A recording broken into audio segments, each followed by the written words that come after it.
Social media can be a great way to connect with people from your past or even new friends you've met along the way, but it can also be a detriment to creating deep connections in real life. Social media can be a fun way to show off all that you do, but it can also be a danger if you share too much. Do you want to get off social media, but you're afraid of FOMO, a fear of missing out, setting in? Do you want to get off social, but you feel like you've built too much with it and it's hard to let go? After her first daughter was born, Kassy decided to get off social media for good. And today she is going to tell the 10 reasons that everyone should consider getting off social media and why she likes being out of the know. But she'll also tell us about 3 times she's regretted being out of the loop. Kassy Eichele is a mom to 3 kids, ages 8, 5, and 1. When she became a mom, she knew that she didn't want her life to be chaotic and stressful. So she decided to take charge and streamline her home. And when she did, she gained 7 extra hours in her week. Now she teaches other moms how to make their lives easier so that they can have at least 7 extra hours for themselves. Now, this is a juicy topic that we are talking about today, getting off social media for good, or at least using it the way you want with some boundaries. And I cannot wait to introduce you to Kassy. So let's do this thing. Hey friend, welcome to Pursuing Goals God's Way. Have you thought about finally starting that business now that your kids are older? Do you ever stay awake wondering how to mesh your passions into purposeful work? Do you have big, ambitious goals but feel overwhelmed or even unqualified to pursue them? Hey, I'm Gabe. Not too long ago, I longed for the confidence to start an online business. I just wanted to make a difference outside my home bubble using my gifts. But I kept telling myself that I wasn't good enough, I didn't know enough, and I didn't have enough time. Until I realized something huge. My kids need me to be their example, and they need to see me win. And yours do too. In this podcast, you will learn how to clarify your goals, plan with purpose, and ditch your distractions. If you're ready to make an impact and an income, all for the glory of God, then you're in the right place. As an avid runner, I believe life is one massive marathon. It's up to you to run your own race and to finish it well. So lace up those running shoes, pop in your earbuds, and let's do this thing. Hey, Kassy, I am so ready to dive into this topic with you today. Thank you so much for being here. I'm so excited as well. Thanks so much for having me. Yeah, absolutely. One of the reasons that I wanted you here is because you are completely off social media for personal and business. And, you do have, I think, Instagram handles and Facebook handles for just in case to save them, but you've never used them. So I would love to just dive in. We're going to dive in right away to hear some of the reasonings behind your thought process on staying off social media altogether. Yes, for sure. So I did use it very briefly, Instagram for maybe a month or so, right when I started. But since I wasn't on it personally, it just didn't feel very natural to me to try to incorporate that into my business plan. So yeah, I am on YouTube. I guess I don't know if I consider that social media or not, but that's mainly where my business is at and also on my website. So yeah, I'll just go ahead and start talking about the 10 reasons that I think every mom should consider being off social media. And these are all reasons that I have absolutely loved it and have just felt so free since getting off of it. So, the first reason is less stress. And I think just about every mom can benefit from having less stress. It's a stressful job to be a mom. And often when we have social media in our lives, it just increases our stress level. So, one of the types of stress is political stress. You see a lot of politics on social media. At least I did when I was back on there. And maybe I'm alone in this, but honestly, politics kind of stress me out. It stresses me out how people seem to get stressed about it and you're seeing both sides and people are fighting it out on social media and it would cause me anxiety. So that is one of the things that I do not miss at all about not being on social media. Yeah, I would have to interject with that one too, because I have had so much less stress. And part of that is there was just too much negative for me on there. And yes, I do have my views and yes, I have my values and all the things, but I just got so sick and tired of everyone like throwing up all over it. And I'm kind of one of those people who doesn't watch the news. I don't do all those things. I like my bubble and people will tell me when something happens that I need to know about, right? Or I will go search for it when I know I need to know. I like to be in the know, but I couldn't handle it anymore. And it did. It made my heart rate rise a lot of the time. And so I totally get that. Absolutely. Yes. And so another type of stress that I have experienced less of being off social media is social stress. You're on Instagram or Facebook and you see these moms that just have it all together. They're posting dance parties with their kids at 10 a.m. in the morning and their house is clean and everyone is coordinated, dressed, and everyone's hair is done. And it's like, whoa, am I a good enough mom? Am I doing okay at this? Because it doesn't feel like it. And when you're off of it, you just don't have that constant, wait a second, so and so took their kids and did this today. What did I do today? Or their chores are getting done perfectly. Basically, insert any sort of ideal situation that you see, or at least you think you see on social media. And when you don't have that constantly in your face, constantly creating this doubt of, am I doing good enough at this? It just takes that stress away. I mean, of course, you still wonder every once in a while, am I a good enough mom? Am I doing okay at this? But it's not an everyday, multiple times of day thing that is kind of in your face and just being pushed on you from the algorithm. So another type of stress for me that I have experienced less of is, I would call this personal stress or relationship stress. If you're on social media, you see these people that will just write these love notes to each other on Facebook walls, and you start to think, man, does my spouse not love me as much as they do? Or they're posting their date nights all the time and things like that. And ironically, now that time has gone on and I've been an adult for longer, I've been a mom for longer, a wife for longer, all of that, I've actually seen a lot of people who looked like on social media they had perfect relationships are not together anymore, or they're getting divorced, or there's things like that going on. But yet when you're on social media and you're in the moment of it and you're just scrolling, it creates these doubts in your mind that really don't need to be there. You shouldn't be comparing your relationship with anybody else's. And yeah, the algorithm will just serve you those things, especially if you spend time on them. And it's just so freeing not to have to worry about that, to just be able to be in your relationship and only worry about it with the other person. As long as you're both happy, it doesn't matter what anyone else thinks about it. Yeah, I always think about social media being that place where you put out there everything that's going great in your life, and you're not usually putting out as much negative because we don't want to, take our skeletons out of the closet and have the whole world see them. But then what we're doing is we're comparing our worst to their best because we're seeing it all over the place. And that's where that comparison game can really get you and make you kind of feel like either a bad mom or a bad wife or a bad friend or whatever it is. So I've definitely felt that pressure lessen a little bit too being off. For sure. So then I did have one more type of stress that I have felt less of, and that is FOMO stress.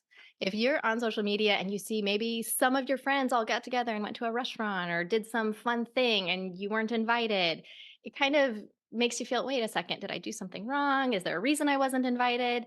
And you have no idea. Maybe they were all just doing something together and thought, oh, let's do this. Let's take a picture. Let's put it on Facebook. Not really thinking about, oh, everyone who's not in this picture may feel left out. And when you're not on there, you have no idea what people are doing in their free time, and that is just so nice. It's really a lovely feeling just to not even have to think about it or worry about it. Mm. I didn't even think about that. That's great because I did have FOMO getting off for a while, thinking, what am I going to miss? But when you put it that way, I'm like, I wouldn't even know if I missed it. Exactly. So that leads me into the second reason that I love being off social media, and that is I have more time to be present. So when I was still on social media, I don't think I went off of it until after my second was born. So I had a toddler and a newborn, and there would be times where my toddler would be trying to get my attention or trying to show me something, and I would be sitting there scrolling, and I would be saying things like, "Oh, just a second." Like, I have something that I need to be doing on here. It kind of gave me this false sense of accomplishment and feeling like, oh, I just need to, finish scrolling on this feed or whatever it is. And once I just completely got off of it, I just was able to enjoy each day so much more with them. I was able to be present with them when they wanted to show me something. I mean, obviously, there are still times when you are in the middle of something, but I feel like even if I'm cleaning the kitchen, I can still be more present with hearing what's going on or watching something than if I'm sitting on my phone, kind of zoning in on just a screen. So I also, along with this, have felt that I am so much more present when I'm with friends. I feel like our phones can kind of be a little bit of a crutch. And if there's a lull in the conversation, or if we're just hanging out, over a long weekend or something like that, or a full day, and there's some silence and nothing else is going on, everyone pulls out their phones and just starts scrolling. And since being off, it's been kind of interesting watching this and noticing how many times people pull out their phones and just start kind of mindlessly scrolling. And I always think to myself now, you're with friends. If you want a social engagement, we're right here. You could be having that social engagement. But sometimes it's just more comfortable to kind of be a fly on the wall watching other people's lives than to actually be focusing on the friends that are right there with us. So I've definitely enjoyed it and also found it really interesting being off, that I just feel like I have so much more engagement when I am with people. That's so interesting that you point that out too, because as I was doing some research about what social media does to relationships and to our bodies and to our mentality and all the things, one of the things I can't remember who it was, but they were talking about having your phone out at dinner time, like if you're out with friends out to eat, and even if you don't touch your phone, but at the fact that it's on the table, it changes the dynamic of the time there, and you don't feel like you have as much of a deep connection as you would if it were put away. And I just thought that was really interesting. Yes, for sure. And I heard someone once say, I was at a seminar or something like that about social media and how it affects your brain. They basically said if you have your phone on the table, you're saying, I'm here with you guys, but if someone more important calls, I will take that phone call. And, you'll work for now, but we'll see, how this meal goes. So we actually have a rule at our house. We have, it's called a manners stick. And if, people are chewing with their mouth open or whatever, they get the stick. Whoever has the stick at the end of the meal has to do the dishes. Well, for my husband and I, if we touch our phones, if we look at our phones, the kids can give us the stick. So try to hold ourselves accountable to that, because sometimes it is so hard. You're, even if you're not on social media, if somebody texts, oh, what did they say? And I found for myself, sometimes it's easier to just put it in a drawer on silence and just try to fully be present when I'm with my kids. I love that. I might have to implement a stick. It reminds me of the cheer stick from like Bring It On. And then along this line too, I feel like when you are in the habit of being more present, you can enjoy whatever activity you are doing instead of mentally trying to write Facebook posts or make sure you have the perfect Facebook pictures to go with the post. And so often now, when we're maybe at the tulips in the spring or we're at the mountain, I'll take pictures, but it's so much easier to just put it away. I'm not worrying about making a Facebook post about it or who's commenting or anything like that. If I really want to share what's going on, I'll send a group text to my parents and sister or my in-laws, or, people like that that I know actually would care to see it. But I'm not worried about what is the rest of the world going to think about this outing. It's not even on my mind, and I just get to actually enjoy being there with my kids and with my husband instead of worrying about what anyone else thinks of this activity, which is kind of a silly thing if you think about it. Yeah, it really is. And I love that too, because now I take like a picture to remember what happened, but it's like I am so much more present than I was when I was thinking this could be Instagram worthy. Get here and look pretty and perfect and all the things. And so I like not having that and feeling more in the moment. Yes. So that leads me to reason number three. You have a lot more time to pursue other things. As you know, your podcast is pursuing goals. And you can think about, do you have a hobby that you've always wanted to do? You can now take some time in the evening instead of scrolling on Facebook. You can learn to crochet. You can do whatever it is you've been wanting to do. Or maybe you have a hobby that you have neglected for a long time. You can pull that back out and start doing it again. We always say we don't have time as moms, but yet somehow we have time. If you track how much time you're spending on social media on your phone, it's a lot. It always amazes people when they actually put that tracker on there, how many minutes and hours you can spend scrolling on your phone. So if you take all that time back and do something fun and rewarding with that, such a better use of your time. And you can start a side hustle, or if you need to create more income like we talked about when you were on my YouTube channel. You have that time to do that, to pursue some of those things, to make more money for your family, and you don't have to feel like you're taking that time from your family because you have the extra time that you just created. The fourth reason that, and this is really the big answer to the question that you asked me at the beginning, is why I got off social media. I was doing kind of a lot of, I don't know if I'd call it research, but I was looking at different blogs and kind of seeing different people's perspectives on how much you should share and when you should share. Because when I was a kid, social media didn't exist, it wasn't a thing. And I kind of wanted to figure out how to navigate it as a parent. So, one thing that I landed on is I wanted to give my kids a choice. I wanted them to be able to say, I want to share this image of myself, or I want to share these details about my life. And one of the really big convincing stories that I came across on a blog was a mom who obviously has a blog, and she would share about her kids. And she said, one time, my daughter and I were in the bathroom at church. Somebody came up and started talking with her. She was 10 years old or so at the time. And she said, my daughter, politely responded and all of that stuff. And then when that person left the bathroom, my daughter looked at me and said, Mom, how do they know me? How do they know my name? How do they know any of these things about me? And she said it was just like a gut punch of, oh my goodness, I have put all this information about my kid online, giving someone that my daughter doesn't know enough information to come up and have a full conversation about her life. And she said that was a turning point for her of like, no more.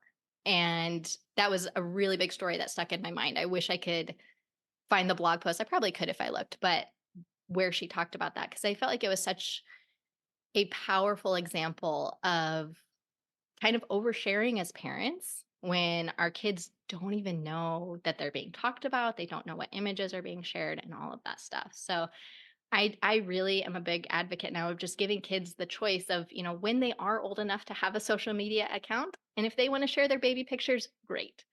But I know for myself, there's a lot of baby pictures that I'm really glad aren't on the internet. And I wanted to give my kids the same choice of maybe I don't want to share this. What an interesting perspective too, because at first when I was hearing that as an idea for not posting kid pictures, I was like, why? People want to see our life and it's so fun for them to get to see what's happening with my kids and all the things. But more actually it didn't happen and really until I got off completely, but the more I started thinking about that and I was like, yeah, it's so true. Like my kids didn't have a say in what I posted and that stuff doesn't just go away, it stays out there forever. And so I was giving people more information about my kids than I probably wanted to, but that didn't stick with me until I heard it so many different times. Well, it's fun, right? It's fun to share those things. And, they're such cute pictures and they're so special to us. So why wouldn't everyone want to see it? And it's hard to kind of flip that around and look at the perspective of a lot of people now who are coming of age who have grown up with it. They're saying, yeah, we don't really like this. And I've even realized, I don't have social media, but I text friends and family. And there have been some times where something exciting has happened, like when one of my kids, actually both of the older two, and they got on swim team, and I texted the grandparents, oh, they made it. And we got in the car, and my kids were like, can we call them? And they called and they said, we got on swim team. And they said, yeah, we heard. And it's like I kind of had taken that joy of them getting to be the sharer of their news away from them. So even just, with texting and things like that, I'm trying to really be cognizant now. And my oldest especially will ask me, please don't tell anyone about this. I want to tell them. And I think it's important to give our kids that opportunity Yeah, to kind of have that. totally. I agree with that. So then that also kind of leads into the next thing, because if we share so much information about our kids, if we tell everyone these are their names, these are their hobbies, these are their favorite colors, it honestly is a safety concern. And especially people know our kids' names, what they look like because we have pictures. They know pretty close to where we live, even if you don't say explicitly, it's not that hard to find. And we basically are giving all of these people full access to our kids. And we're also giving them, for lack of a better term, if somebody wanted it, pickup lines to use with our kids. Hey, I hear you're into this. Hey, I hear you're into that. Oh, your name is this. Yeah, I'm friends with your mom. No big deal. And it honestly, to me, seems like a huge safety concern. I know things like this happened back when I was a kid. I remember some of the things happening, with kids and, even just being on the news. But I just feel like as a parent, I don't want any more access to my kids than is absolutely necessary. And I just want them to be as safe as possible.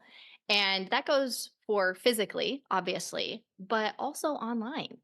I actually recently heard a story about somebody whose twin sister was using their name and pictures on OnlyFans and getting the money from that. And we put out our kids' pictures, names, information. The identity theft was a thing even before the internet. And now we're making it so easy for people to be able to use our kids' images or names or whatever they want wherever they want. And it can get so far away from us so quickly. I don't know how the algorithm works now, but when I was on there, if I liked a picture and you were friends with me, you now see that picture. And if you interact with that picture, now all of your followers see that picture. And I know we like to think that everyone is a good person, but the fact is that not everyone is. And I just feel like as a parent, I want to be as careful as possible.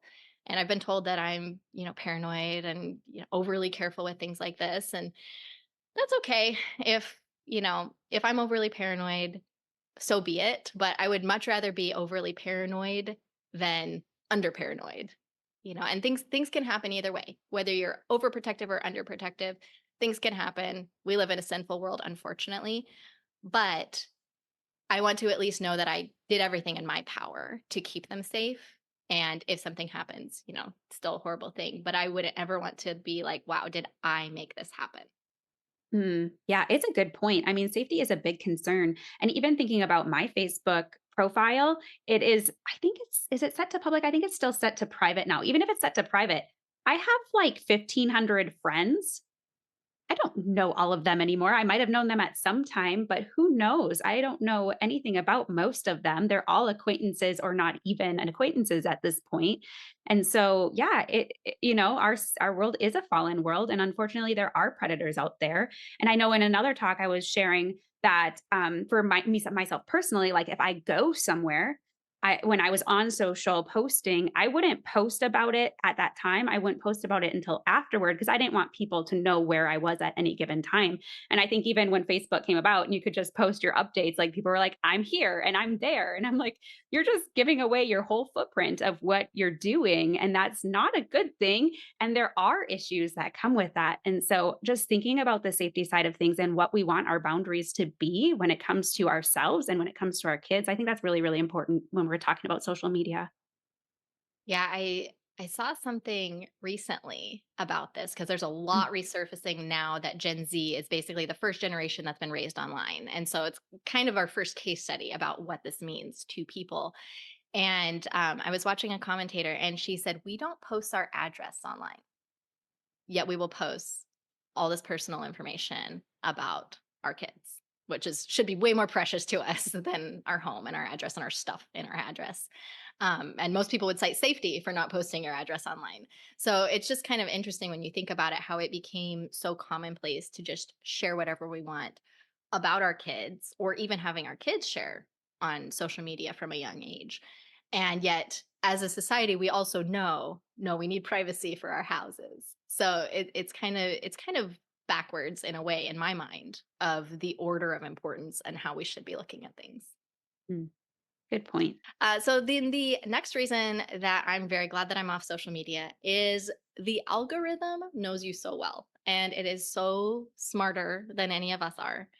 And you're basically giving them free access to use your brain so that they can make money. I don't know if you've seen The Social Dilemma or if anybody watching this has seen The Social Dilemma, but I highly recommend that documentary.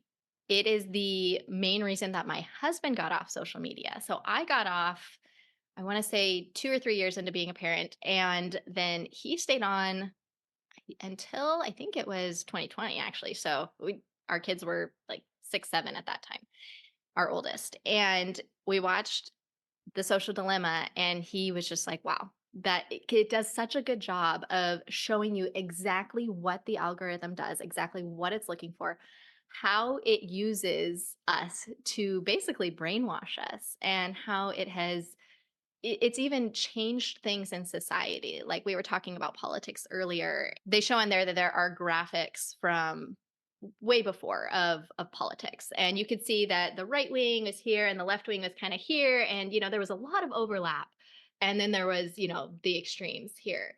And you could see as social media, they kept showing the graphs as it became more and more prevalent, they started moving further and further and further apart because the algorithm was feeding people whatever they wanted. There was no nuance in the conversations, and you're just kind of on a feedback loop of here's what I believe, and then the algorithm says, "Okay, we can show you more of that." And your opinions and beliefs are never challenged.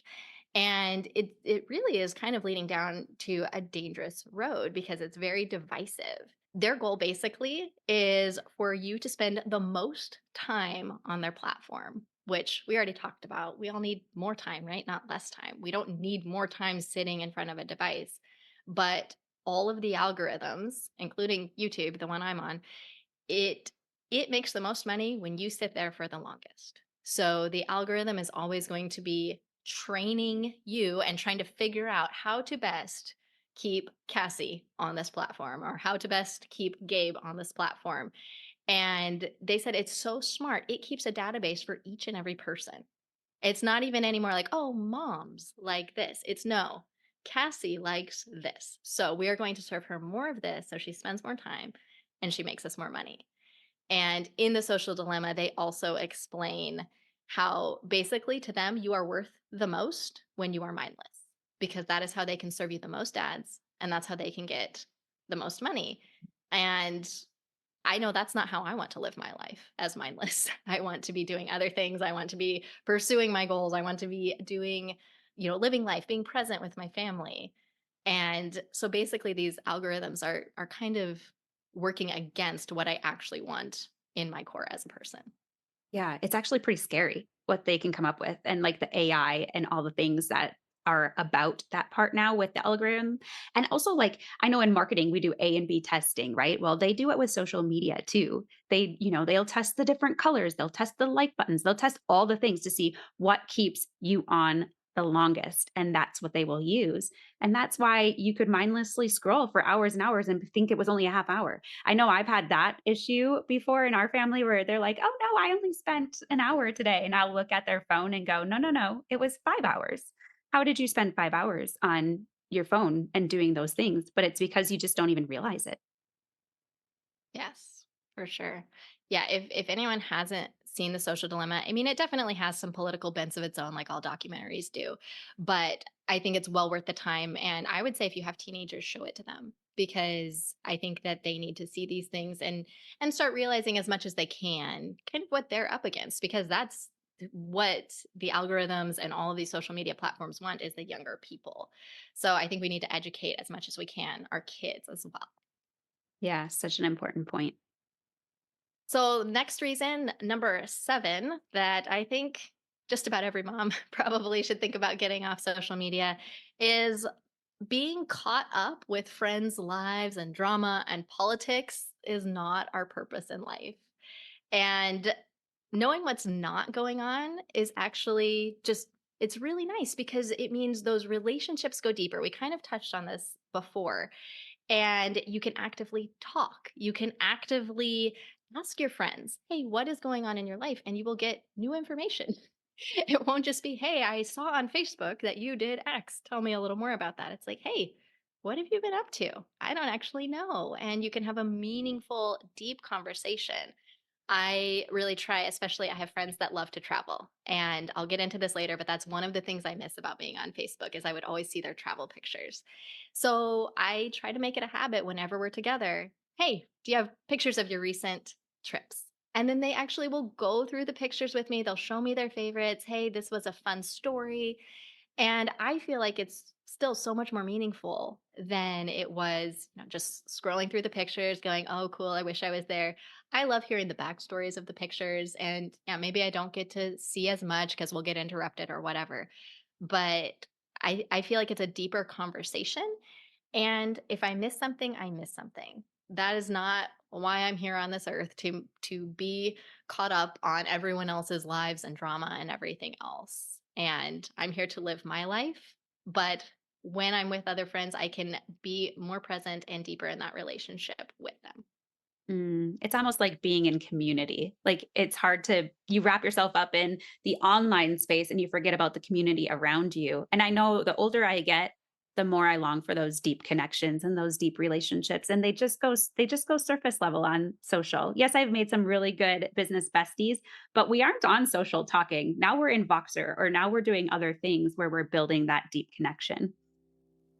Are you sick of not sticking with your goals? Sick of hustle culture and want a different strategy? Tired of working on your goals alone? Are you ready to get off social media while growing your online business, but still want connection and support? I got you, friend. Join us inside the Red Hot Accountability Club so that you can lean on others and be inspired to continue working on your goals, both in business and life. Yes, you can work your goals into your lifestyle without sacrificing everything to achieve them. When you join the club, you'll gain coaching, support, and encouragement in a private online space away from the noise of social media. I host a live monthly coaching session to answer your questions and give you feedback as you work toward your business and life goals. This session is a great place to connect with others and mastermind through challenges. Feeling stuck in the in-between? No worries. With the club, you have one-on-one access to me through email or the online community. Reach out anytime you have a question or need a little direction. Inside the Red Hot Accountability Club, you will own your own results, hold yourself accountable, and lean on others for support. If you've been looking for a simple off social media way to grow, then this is it. Head to redhotmindset.com/RHA to learn more and join us today. Again, that's redhotmindset.com/RHA. And I can't wait to welcome you inside the club. So the next reason is I don't feel the need anymore. I definitely used to when I was on social media, but being off, I do not feel the need to have my vanity stroked by other people. When we post, those adorable pictures of our kids, why do we really do that? It's because we want other people to see how cute they are, to think of what a great mom we are, to comment, "Oh my goodness, they're so lovely." And we get that dopamine hit whenever we get those things, but yet it's empty. It's an empty dopamine hit that doesn't last long. And dopamine is a good thing. I mean, it's in our brains for a reason because when we exercise, we get that great feeling and it makes us want to do it again. Well, the social media has essentially hijacked that. They know how to give you a dopamine hit by doing absolutely nothing because that's what they want you to be doing is absolutely nothing. And we post those things, we get the likes, we get the comments, and then we feel empty and we need to do it again because we didn't actually do anything. So it's really just this empty kind of positive feedback loop, but it's not because we are actually doing anything positive. And speaking of just getting the vanity stroked, I also have found this so interesting, especially when I was a younger mom. Lots of people were having babies. I and this happened multiple times with multiple different friends talking about multiple different kids. So I'm not calling anybody out here, but I would be with somebody in person and they would say, "Oh, did you see so and so's new baby? Oh, they're not that cute." And then I would look later on Facebook and what did they comment? What a beautiful baby. And that honestly was one thing for me at the time. I'm like, people are liars. And the comments that are making you feel so good are often lies. And, it's not to say that you don't have a beautiful baby, but let's face it, we all think our kids are the most beautiful. And it's just this kind of weird, empty, vanity stroking thing that has no value. And I also found it interesting. I know when I did the obligatory, first new baby post of each of my first two. We did like a one post. This is who they are. This is their name. All the things that, I'm saying probably shouldn't be sharing now. But when I did that, when I posted those things, you want people to tell you, oh, what a beautiful baby. But as I was having these other conversations and seeing the other side of it, it just kind of started me thinking, wait, who is actually just saying it just because that's what you're supposed to say, which it's pointless. And the other thing that made me really stop and think about this is almost every single comment on any kid of any age that I would see when I was doing this was, "What a beautiful little girl. What a handsome little boy." And that is not what I want my kids basing their value on at all. You can do absolutely nothing to make you, well, I guess you can do some things to make yourself more beautiful or more handsome, but that is not what we should be basing our value in. Not once, well, I guess I saw it a couple times, but very rarely would you see things on like, what a kind person. Or, wow, you worked really hard at this. There was so much praise on outward appearances or, again, just kind of vanity things that I don't want my kids focusing on as they grow up. And, as they get older, they're going to see all these comments and they're going to go, oh, wow, I get attention when I dress like this and I do this and I post these kinds of pictures. And I don't want that for them. I don't want them to be attention seeking or trying to get their vanity stroked by other people. Mm, yeah, definitely. And I know as I was posting, whenever I posted, I would be like, who commented? Who liked it? What are they saying? It is that dopamine hit still. I want to go in and then I got to go in multiple times because I want to know. And you just want to keep, and it's vanity. And I didn't need that. Yeah, I think it's such an easy trap to fall into because it feels good, you know? And yeah, it's just for me, I was thinking, okay, A, I don't know if people are lying to me. And B, even if they think that my daughter is the most beautiful little girl they've ever seen, who cares? That doesn't matter. It's such a silly thing that we praise, I think. And it's not what I want my kids or really anybody else focusing on. So, the next reason I'm so glad to be off social media is it is very one sided. You kind of mentioned this earlier when we were talking about something else, but some people only post the positive. They only post when they have a good day and their house is perfectly clean and everything is curated, which I don't think it's bad to put our best foot forward. But again, because of the kind of culture of social media and how you're basically bringing everyone else into your home, if other people feel like all throughout the day everything is perfect, in a way it is seeming like it's kind of lying because you're just saying look how perfect we are, and you're missing the other side of the story. You're missing when that mom lost her patience. You're missing when they were running to somewhere and they were late and everybody was going a million different directions and it was not perfect, and you're missing a piece of the puzzle, and you're kind of writing a fiction story about your life. And then there's the other side of that. There are people who all they will post is how they are a victim of society and how they are a victim in their family and how everyone is so mean to them. And it also creates a positive feedback loop for victimization because then they are sitting there getting all of this positive feedback of, you are so worth it. You don't deserve this. You need to XYZ, get out of that bad relationship or whatever it is. And again, they're then receiving that dopamine hit for that one side of the story, which is how bad life is. And it just pushes them down into that even more. Same with relationships, like we talked about. Not no relationship is 100% perfect all the time. Yes, there are better ones than others, but we don't need to be seeing, whether it's a divorce or whether it's a good relationship, just one person writing a whole bunch about either how amazing it is or how terrible it is. There's always two sides to every story.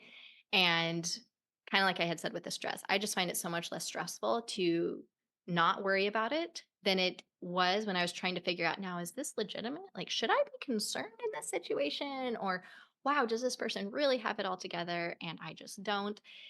It's just, I feel like, much easier to actually have conversations in real life. And, how have you been doing? Some things are going great, some things are really stressful, and you get more of that whole picture than what somebody is just going to put on the internet. Yeah, I agree. I feel like I've gotten that too, and definitely like that better than what you get on the internet. And then the last reason I have is just I feel like I'm much more satisfied and content with my own life. Mm. You don't have the comparison, you don't have the stress. Your life looks a lot better when you aren't comparing it to everybody else's. I love that one. That's a great one to end on, number 10, because that is so important. It's so important for us just to enjoy life and be present in life, be a part of our life, really feel like we are doing what we're supposed to be doing. And that could be a lot, that could look a lot of different ways for each person, but just being present is so important and just loving loving your own skin, loving what you're doing, loving who you're with, you know?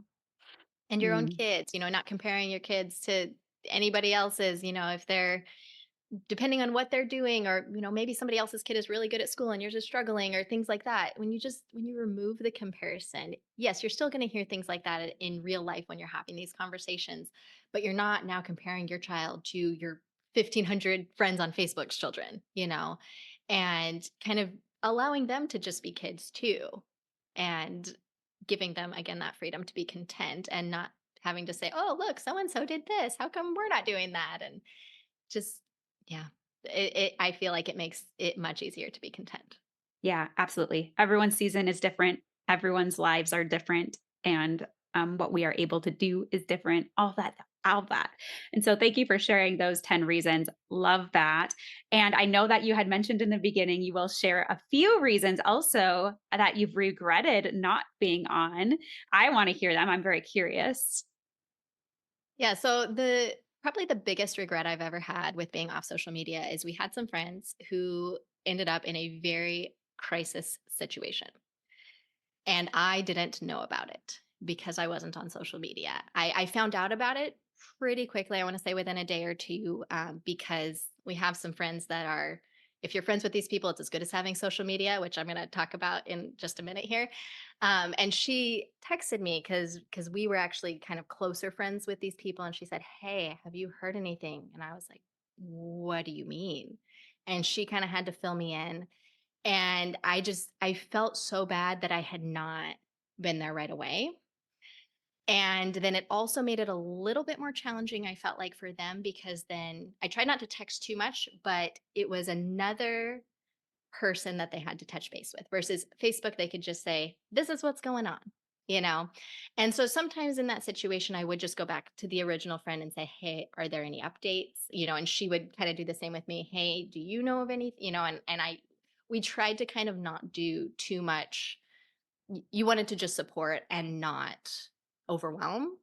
But that was one time, because it went on for probably a couple of months, where I did feel like, boy, this would be easier if I was on Facebook. So I've been off pretty much completely, I want to say, for about 6 years now. And that has been the one main time. There are a couple other things that are like really minor in comparison. One that I already mentioned was seeing the adventures. I do miss seeing the pictures, but I have found a way, more probably in the last couple of years, to get around that. And I just ask them when I see them, "Can I see your pictures from your most recent trip? I want to see this." Another one is, this one is a little bit kind of tricky to find out about, I guess, and people just post it on Facebook, is deaths, divorces, breakups, and babies. When my husband was still on, it was actually pretty handy because I would tell him if there's a death, divorce, a breakup, a baby, somebody getting married, any of these big life events, just tell me. Because I did several times, we would be with a friend, "Hey, how's so and so?" And they're like, "We broke up 2 weeks ago." And my husband would be like, "Oh, yeah, that was on Facebook. Sorry, give me a heads up." So, like, that again is kind of one area where a lot of times people will just post on social media, assume everybody knows, and then if you're not in the know, it can be a little bit awkward. And then the fourth reason that it is sometimes a little hard being off social media is you do get left out. There are people who will just invite because, Facebook puts that nice little pop up. "Do you want to invite these people?" And they'll just scroll through and then be like, "Yep, yep, no," and they'll do that for their invites instead of actually sitting down, making a guest list, thinking about it. But I've kind of come to the conclusion that I don't really want to be an invite just because somebody saw my name. And it kind of like with COVID. I feel like COVID was an opportunity to kind of get to know your real friends who really was going to take the time to connect even when things were difficult and weird, and who is going to still have you in the circle, in their circle. I feel like getting off social media kind of does the same thing. It allows you to see which of your friends actually want you there because they want you there. And even if it's a little more inconvenient and they have to text you to invite you, which is, super hard, are they going to do that? Are they going to take that extra couple minutes to do that? And if they don't, do you actually want to be there anyway? And are they actually as good of friends as you think they are? So I feel like, yeah, it's sometimes hard to be left out, but at the same time, we've kind of come to the conclusion in our family, if people don't want you there that badly, you're not really missing out on too much. And it has also allowed us to make new friends that have similar values with these things. And we're still friends with some of our friends who are on Facebook a lot, like I said. And there are some who they will take a screenshot of their Facebook invite, send it to us in a text and say, "We know you're not on Facebook, but here's the invite." And so people can figure it out if they want to. But you do have to be okay with, well, maybe we won't get invited to every single thing anymore, which to me isn't that much of a price to pay for all of the benefits. And what I would say to do if you want to get off social media, but you're worried about the repercussions of getting off, have a friend or a family member. Ask them, because I guarantee everyone you know is not getting off social media. Someone that you know is in the know about the things that you would be interested in. For me, at first, it was my husband, and now it's these other friends. I just say, hey, if anything really important happens, can you let me know? And generally, people are more than happy to do that. And you can just, find a person or two if you have multiple different circles who can kind of be your go to person. And if you're really worried about it, you can text them, hey, anything new happening on Facebook in the last month that I should know about? And more often than not, the answer is going to be no. But it is nice to have someone, like I said, when our friends were in that crisis, someone who did reach out to us and say, hey, we know you're not on social. Are you aware? And kind of was able to help us be involved as much as we wanted to be as well. So I think that's a good kind of safety net if you are going to make the plunge of getting off social media. Yeah, I love that idea of just finding someone who would be willing to send you the news. Like for me right now, it's my husband who does that for me too, because he's not off yet. But then also, when we made the move from Minnesota to Colorado, I felt like there was a shift as well because I wanted to stay connected with certain people. So we have some text threads. And because I'm not on social either, we are very intentional with like touching base here and there. And they'll send me pictures of their kids, like doing their activities or whatever, and so it's helped me not feel too out of the loop either. So those are definitely great tips. Now, one final question I do have for you is about your kids and social media. Do you plan on letting them be on social media?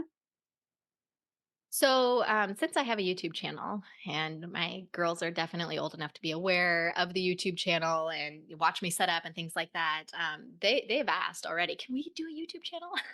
They think they're young enough that they still think I'm cool, and they want to do kind of the same things I'm doing and all of that. And I've told them, when you are 16, I will let you do it if you allow me to help you. I will be involved. I will be helping with comments. And it's not because I don't trust them, but I also know when I was 16, I was much more willing to share things than I am as an adult. And I understand the difference of things that should be private a little bit more.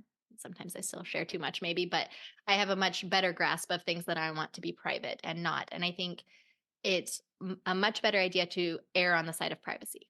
You can always share more later, but you can never take back what you share. Yeah. So I would be very involved with it.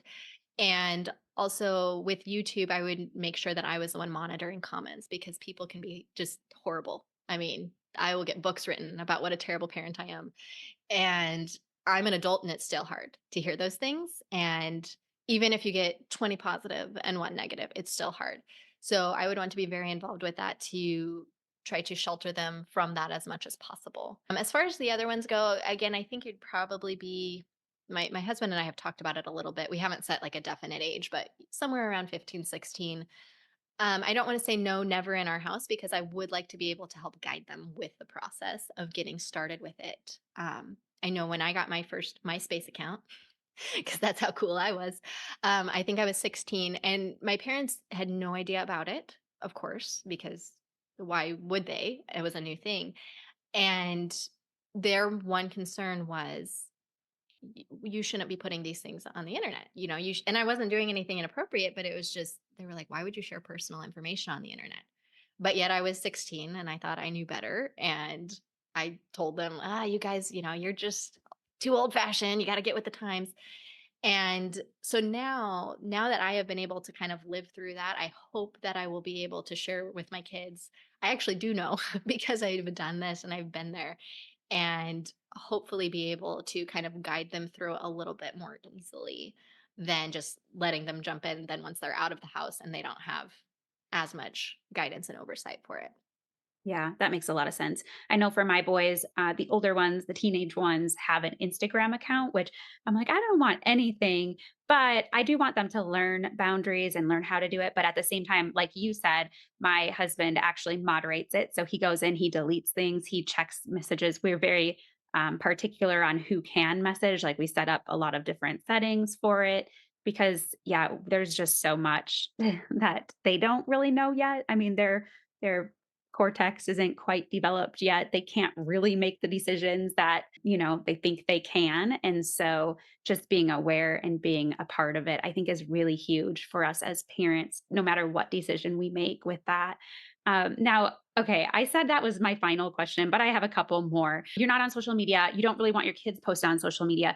How do you talk to your friends or family about posting pictures of your kids or information? Like, let's say you're at a party and people take pictures of your kids. What do you do with that scenario? That's an awesome question. Before we move on to that real quick, I just had one tag on to put on the last section there. One way we are allowing our kids to just kind of dip their feet into the digital world and still use it as a means of staying in touch with friends is, my husband has a ton of friends from high school that he's still in touch with. And our kids are actually all friends because we still get together, but they live all over the place. So we actually allow them to text their friends. They text the parents' phone. And I know certain people, when I get a text from them, it's not them, it's their kid. And it's always, hey, this is for, and say my kid's name. And so that is one way too that they're kind of able to keep in touch with friends. Obviously, we're still very involved with it. It's coming through on our phones, but allowing them to kind of have something and to be stepping into the digital age. Originally, we had said you can write letters, and that went okay. Kids just don't really write letters as much anymore, but allowing them to just start finding ways to connect with their friends outside of social media also, I think can be helpful. Okay, so then how to deal with the difficult conversations. Yes, this is a fun one. To me, the safety issues are enough of an issue that I'm willing to be made fun of, talked about behind my back in some uncomfortable situations and conversations in order to protect my kids because I feel like that's my job as a parent. Their safety is my number one priority, and my second priority as a parent is helping them become responsible members of society. And so I feel strongly enough about it that I'm willing to have uncomfortable conversations because you do have to do that. At first, I just kind of pulled myself off. That was the reason that I quit initially because we would have friends that would post, then they would tag us on us and our kids, faces, how you do that. And they weren't trying to do it maliciously, they were just tagging everybody. That's what you do.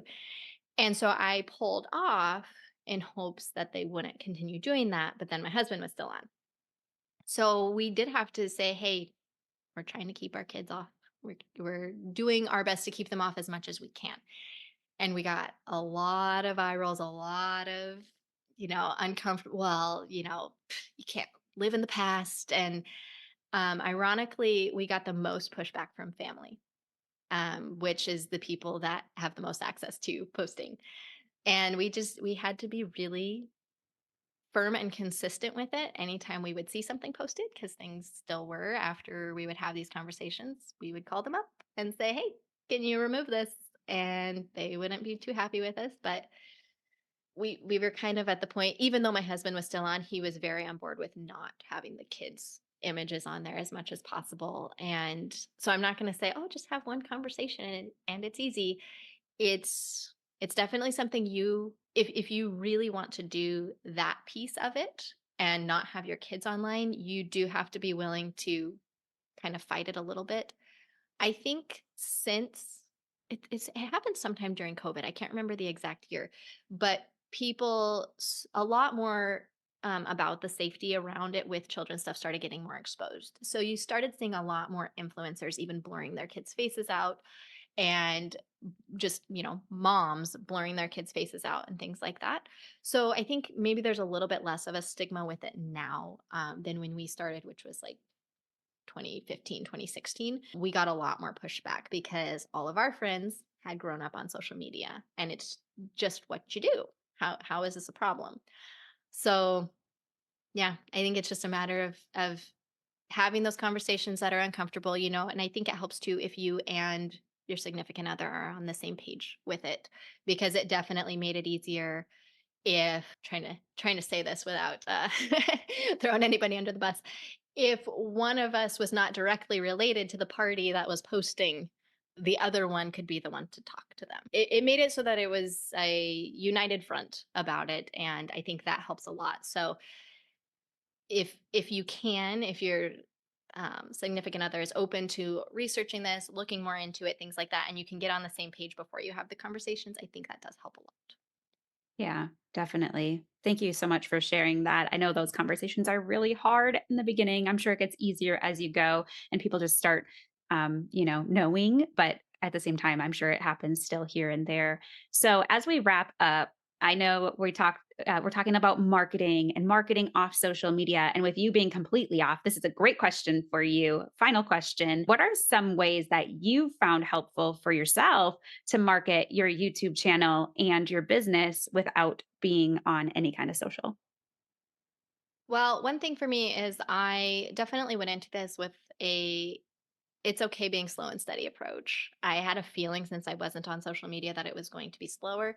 And also, one of the reasons I wanted to get off was to be more present with my kids. So I also knew I wasn't going to be able to be constantly in the business. So that was a big thing for me. And then YouTube honestly helps with that. YouTube sees your content and what you are putting out there and what you say that your uh, channel is about. And as long as you actually put videos that align with that, YouTube helps you do all of that. And that's one of the reasons that I love YouTube and I kind of prefer it to blogging. I started with a blog and I felt like I was doing so much, Pinterest and trying to get it out there. And it felt like I had to do, run a marathon just to get 10 page views or whatever it was. And with YouTube, I mean, it's more work to get the video ready than it is to get the blog post ready, but once it's ready, you're done. I mean, basically, you can send an email if you want to. Oftentimes I don't. Sometimes I'll batch, once a month. Here are some new videos, and that's kind of it. Other than that, YouTube takes the video, they show it to some people. Depending on how those people interact with the video, they will show it to more people and more people. And for me, I found it really interesting. One of my first 5 videos that I posted is still one of my highest viewed videos because they continue to do that forever. So I think if you're wanting to be off social media and you don't mind being on camera, I think YouTube is actually a really great option for growing because they do the work for you.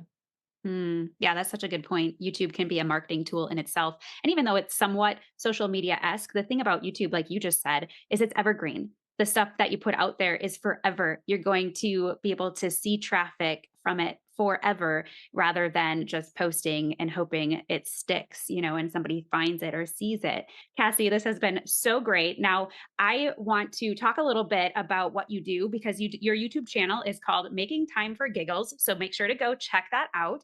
And you help moms streamline their home so they can find an extra 7 hours a week. And what I love about that is if you take out social media, those 7 hours could be great for, spending time with family, pursuing something fun for yourself, a hobby, starting a business, whatever it is. So, can you tell us a little bit about the free offering that you're sending us? It's called Streamline Your Home Quick Start Guide. What's inside as they download it? Yeah. So How I teach people to get these 7 extra hours is by 4 pillars. And the 4 pillars are decluttering. Once you have a decluttered home, the next one is routines. You put effective routines in place so your home is kind of running on autopilot. The next is meal planning, getting a set it and forget it meal plan. So you plan it once and you don't have to mess with it again. And then the last pillar is getting your budget set up so you can have financial freedom. And when all 4 of these are streamlined, each of these areas, then you have a streamlined home and you will have so much more time in your week. I think the 7 hours that I put on there is a very conservative number because my home was already pretty clutter free before I started this. And if you have a lot of clutter or a lot of other issues within any of these pillars, you would have even more time back in your week. So, in the quick start guide, I have checklists for each one of these areas that will show you how to streamline and kind of walk you through what you need to do for each of these areas. I love it. And I'll tell you, Cassie helped me with my meal planning. So I streamlined that. I was pretty streamlined in a lot of other ways, but that was one headache that I had. And I wasn't getting good meals on the table. I was like, oh, let's just do leftovers. Oh, let's just do pizza. Because I work full time in my business and do with a couple clients. And so I needed that. And it was so helpful. And I would say that got me back at least a few hours a week that I didn't have before. And I just think about those 7 hours, 7+ hours really, what we could do with them and what kind of memories we could create or what kind of things we could do, what kind of impact we could have. So definitely go download that resource. And Cassie, thank you so much for sharing with us today. I very much appreciate you coming to tell us a little bit more about the reasons that you chose to get off social media. Hopefully they will help listeners to make that decision, jump in if they are ready to do that as well. Absolutely. And yeah, if anyone has questions about it or wants to hear more about my story or just brainstorm, maybe you need some help figuring out how to talk to your family, feel free to email. I have my email on my website and places like that. And I always love chatting with people and helping people through these things. So feel free to reach out if you'd like to do that. Thank you so much for joining me today. I had a great time and I hope you did too. Before we go though, if you resonate with this episode, please consider leaving a review on iTunes or sharing it with a friend as it helps grow the podcast. Also, if you're not a part of the Red Hot Accountability Club, what are you waiting for? It's a private online community away from the noise of social media that provides coaching, support, and encouragement as you go after your biggest goals in business or life in a stressless, no hustle kind of way. Inside the club, you will own your own results, hold yourself accountable, and lean on others for support. If you've been looking for a simple, off social media way to grow, then this is it. Head on over to redhotmindset.com/RHA to learn more and join us today. Again, that's redhotmindset.com/RHA. And I can't wait to welcome you into the club. In all things I pray, you just run your race. I believe in you.